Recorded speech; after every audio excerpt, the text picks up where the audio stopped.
नमस्कार बच्चों। तुम्हारी एक बुक है बसंत और दूसरी वसंत से दूसरी है भारत की खोज पूरक पुस्तक। 8वीं कक्षा की पूरक पुस्तक का नाम है भारत की खोज। आज हम भारत की खोज का पहला पाठ करेंगे, अहमदनगर का किला। ये जवाहरलाल नेहरू की किताब है। भारत की खोज उनकी अंग्रेजी में लिखी पुस्तक डिस्कवरी ऑफ इंडिया का हिंदी अनुवाद है।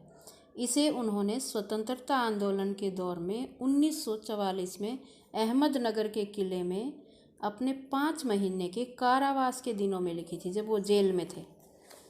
अहमदनगर का किला पहला पाठ इसका, अब पढ़ेंगे इसे। यह मेरी 9वीं जेल यात्रा थी। हमें यहाँ आए 20 महीने से भी अधिक समय हो चुका था। जब हम यहाँ पहुँचे तो अंधियारे आकाश में झिलमिलाते दूज के चांद ने हमारा स्वागत किया। शुक्ल पक्ष शुरू हो चुका था। तब से हर बार जब नया चांद उगता है तो जैसे मुझे याद दिला जाता है कि मेरे कारावास का 1 महीना और बीत गया।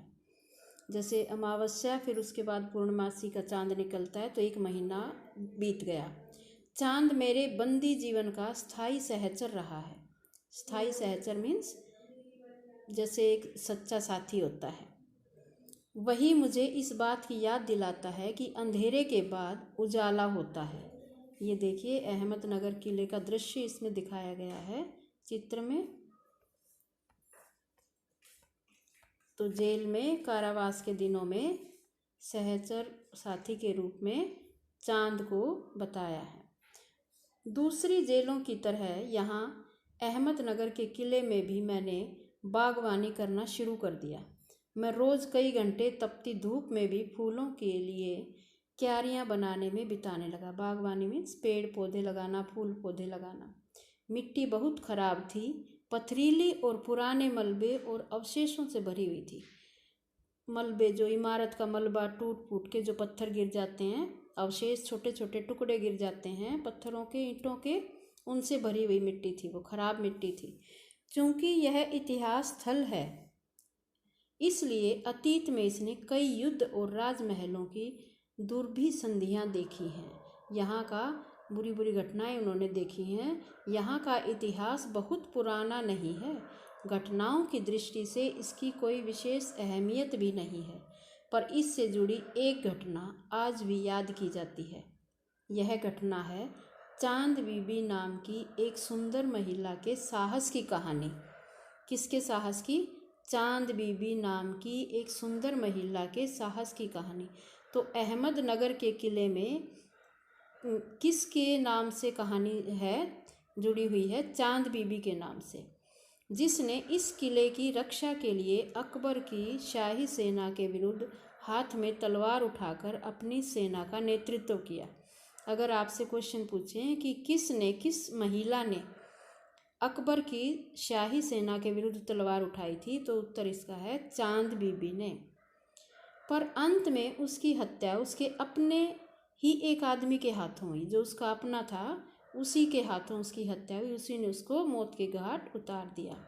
खुदाई के दौरान हमें ज़मीन की सतह के बहुत नीचे दबे हुए प्राचीन दीवारों के हिस्से, जो छोटी छोटी दीवार रह जाती हैं, और कुछ गुंबदों और इमारतों के ऊपरी हिस्से मिले। जो ऊपर गोल गोल गुंबद मंदिरों के देखे हैं आपने। हम बहुत दूर नहीं जा सके क्योंकि न तो अधिकारियों से इसकी मंजूरी मिली और न ही हमारे पास इस काम को जारी रखने के साधन थे। किसी ने परमिशन नहीं दी उन्हें। अब मैंने कुदाल छोड़कर हाथ में कलम उठा ली है, पर मैं जब तक आज़ाद नहीं हो जाता और कर्म के माध्यम से वर्तमान को अपने अनुभव का हिस्सा नहीं बना लेता, वर्तमान को अनुभव का हिस्सा नहीं बना लेता, मैं उसके बारे में नहीं लिख सकता। कि जब तक मैं बिल्कुल उसको फील नहीं कर लेता वर्तमान को, तो मैं लिख नहीं सकता। न ही पैगंबर की भूमिका अख्तियार कर मैं फ़िलहाल भविष्य के बारे में लिख सकता हूँ। वो जेल में बंद हैं, उन्हें उसके बारे में नहीं पता, तो वो कहते हैं न ही पैगंबर की भूमिका अख्तियार कर मैं फ़िलहाल भविष्य के बारे में लिख सकता हूँ। बचा रहता है अतीत। अतीत मीन्स जो बीत गया अभी। पर मैं उसके बारे में भी किसी इतिहासकार या विद्वान की तरह विद्वत्तापूर्ण शैली में नहीं लिख सकता, कि मैं इतना विद्वान भी नहीं हूँ, इतना अच्छा लेखक भी नहीं हूँ कि किसी विद्वान की तरह, बुद्धिमान की तरह मैं लिख सकूँ। मैं पहले की ही तरह अपने आज के विचारों और क्रियाकलापों के साथ संबंध स्थापित करके ही उसके बारे में कुछ लिख सकता हूँ, कि बिल्कुल उसको फील करते हुए, अपने विचार डालते हुए मैं कुछ लिख सकता हूँ। गेटे ने एक बार कहा था कि इस तरह का इतिहास लेखन अतीत के भारी बोझ से एक सीमा तक राहत दिलाता है। अब इसका अगला पार्ट है अतीत का दबाव। दबाव भला हो या बुरा, किसी भी प्रकार का प्रेशर हो, दोनों तरह अभिभूत करता है, परेशान करता है। कभी कभी यह दबाव दम घोटू होता है, कि बिल्कुल दम निकलने को हो जाता है, खास तौर पर उन लोगों के लिए जिनकी जड़ें बहुत पुरानी सभ्यताओं में होती हैं, मसलन भारत और चीन की सभ्यताएं। आखिर मेरी विरासत क्या है, कि भाई मुझे मेरी क्या विरासत है, क्या मिला है मुझे अपने पूर्वजों से, मैं किन बातों का उत्तराधिकारी हूँ, मुझे अपने विरासत में क्या मिला है, मैं किसका राजा बना हुआ हूँ, किन बातों का उत्तराधिकारी हूँ, क्या उन सब का जिसे मानवता ने दसियों हजारों साल के दौरान हासिल किया, उनकी विजयों के उल्लास का, उसकी पराजयों की दुखद यंत्रणा का, जब वो जीतते थे तो उनकी खुशी का, जब वो हारते थे तो वो जो दुखी के क्षण होते थे उनका, मानव के उन हैरत अंगेज साहसिक कार्यों का जिनकी शुरुआत युगों पहले और जो अब भी जारी है, युगों पहले हुई और जो अब भी जारी है, अभी भी है और हमें आकर्षित करती हैं। मैं इस सब का वारिस हूँ, साथ ही उस सब का भी जिसमें पूरी मानव जाति की साझेदारी है, कि मुझे ये सब विरासत में मिला है। हम भारतवासियों की विरासत में एक खास बात है जो अनोखी नहीं है, क्योंकि कोई व्यक्ति औरों से एकदम अलग नहीं होता। अलबत्ता एक बात हम लोगों पर विशेष रूप से लागू होती है, जो हमारे रक्त, मांस और अस्थियों में समाई है। इसी विशेषता से हमारा वर्तमान रूप बना है और हमारा भावी रूप बनेगा। अब जो चल रहा है वो उसी खास विशेषता से है, और जो आगे आने वाला है वो भी उस विशेषता के कारण बनेगा।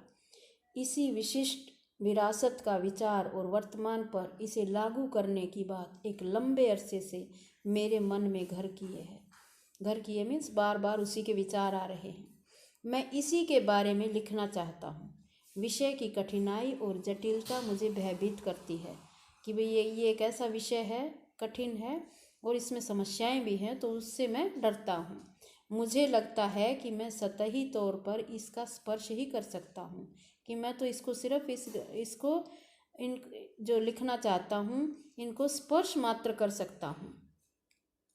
ये यहीं पर आपका एक पाठ खत्म होता है, और इसको आप इसके कठिन शब्द अपनी कॉपी में लिखेंगे और इसमें से अपने आप क्वेश्चन बनाएंगे और उसका आंसर लिखेंगे, अपने आप प्रश्न बनाएंगे, कम से कम 5। धन्यवाद। आज के लिए इतना ही। आपका दिन शुभ हो।